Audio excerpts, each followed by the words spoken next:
Hey guys, I'm Brie and I'm here to have a quick chat with you on how to basically make the most efficient study notes or study folder you'll ever have in your life. Now, just a quick background, I am currently a student at QUT studying a Bachelor of Laws and Journalism, and trust me, I've tried everything, okay? I have tried everything. I've been at university for quite a while now, okay? But I found that this is probably one of the best ways possible in terms of making an awesome little study folder. So I just thought, you know what? Why don't I just chuck that big secret out of there and let's get started into showing you how to finally make up this folder. So let's do it.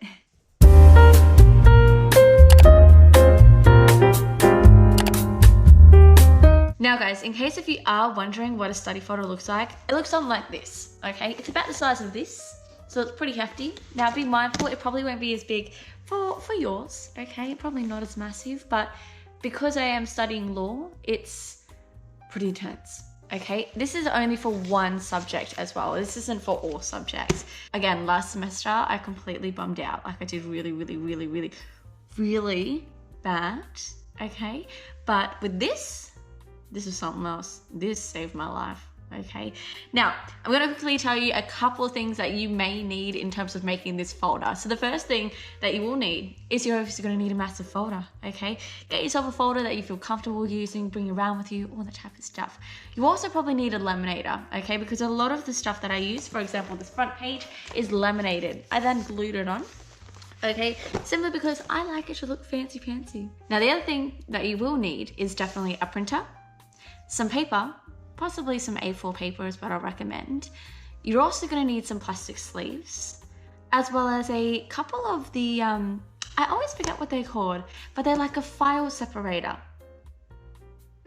Maybe that's what they're called. I don't know. Now, finally, the most important thing that you need is you need your patience, because this is going to take a hell of a long time to get fixed up. Now, guys, the first part of the folder is just basically this lovely part here. This part here is demonstrating what is needed for the first 4 weeks of university and onwards, because a lot of the time you hit the first 4 weeks and you're like, holy shit, what is all of this? What do I have to do? And that's exactly why I have that part. It has things like the weeks, what week I'm gonna have to do all this stuff, the lecture and the learning topic, the tutorial topic that it will be, as well as what to do in that week. So for example, I have the lecture topic 1, the prior preparation, the readings that are needed for that topic, literally everything in there, just so it's super accessible for everyone. Now, you can of course update this every 4 weeks or so. I did choose just 1 to 4 weeks instead of all of it, because 13 weeks on one piece of paper is pretty hard to put on one piece of paper. But look, if you try and figure out a way to put all of those weeks into one, please send me a message, show me how. Now guys, this second part of my folder, which I spent quite a lot of time doing, and it's to me, it's very relaxing because I love organization, but it's still pretty good for you guys, is actually sorting out your title pages, okay? So just like so, I would go around and go to Canva and actually write out lecture notes, readings, what weeks I was in as well. So for example, I would do week 1 and then what each subject that I wrote notes out for. So 1.1, what the subject was, 1.2 and 1.3, what the subject was as well. And then so I knew when I quickly referred to it, what was within that whole lecture part of week 1. It really helped out in exam season, so I totally recommend it for everyone. Now guys, on to the next part of the folder. The next part is actually my lecture part. So what I do in terms of that's my main notes part. So when I say lectures, in case if you don't know, they're basically the very basic of what you're going to learn that week. So your lecturers will go through the topics and allow you to understand it some more, which is really awesome. And then you then have to create your own notes, put them together so they're all prepped and ready to go. Now guys, what I would also do as well is I would actually print the PowerPoint itself. So I would print it on a smaller version. So in case if I go through the exam and I'm unsure of where I got this information from, I can of course refer back to the PowerPoint without having to search through it, just looking on this short little piece of paper. And I promise you, it helps so much. Now guys, the next part in my folder, which is a massive thing for me, is my reading section, okay? So my readings is, again, similar to how I set up the lecture section with the title page, the file organizer, and then of course you have your notes. Now, when I did my notes, my readings were a little different. Because in law, you have quite a lot of readings, you do want to make sure you understand them because a lot of exam or assignment questions can actually come from them. So what I did was I actually wrote all of them down as I went through my readings, wrote it down on hand paper, any of the specific notes. Whilst in my textbook, I would also highlight it just to make sure it's all good. Then I go back onto my computer and do a bit of a summary, just so I know what I was referring to. Now, I didn't try to do a title page on these ones here, so I just added sticky notes, just so I know exactly kind of what week all the summary readings were in. Now guys, I'll quickly go over the extra parts. Now, depending if you're studying law or not, these are completely optional to you, but these worked for me so amazingly, like they were awesome. I had a tutorial section. So in my tutorial section, I had my title page, like I showed you guys before. Then I had my file separator, and then I had my tutorial notes.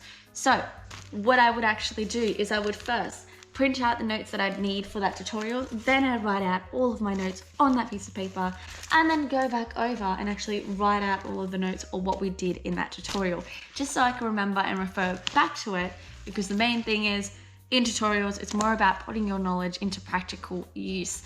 It's not necessarily about giving you more information, it's putting that knowledge into practical use, and that's exactly what I do in terms of tutorials. Again, completely optional, because a lot of other subjects it doesn't really matter if you go to the tutorials, but for law, you need to go.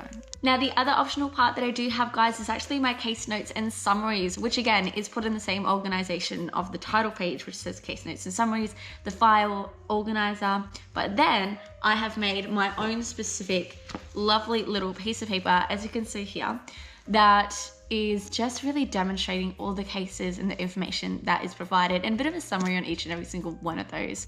If you're doing law, do it, because when you find a legislation and you completely forget what that's about, or even a case, you're like,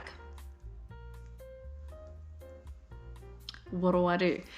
That's going to happen multiple times. So I'm going to recommend doing the case summaries, because it's going to be a complete lifesaver, and I'm telling you, it's going to take a lot of weight off your shoulders. Okay, so please definitely do the case notes and summaries section. Now, the other part that I did, guys, which I think every subject should do, but again, it's depending on your learning, is actually the mind map summary section.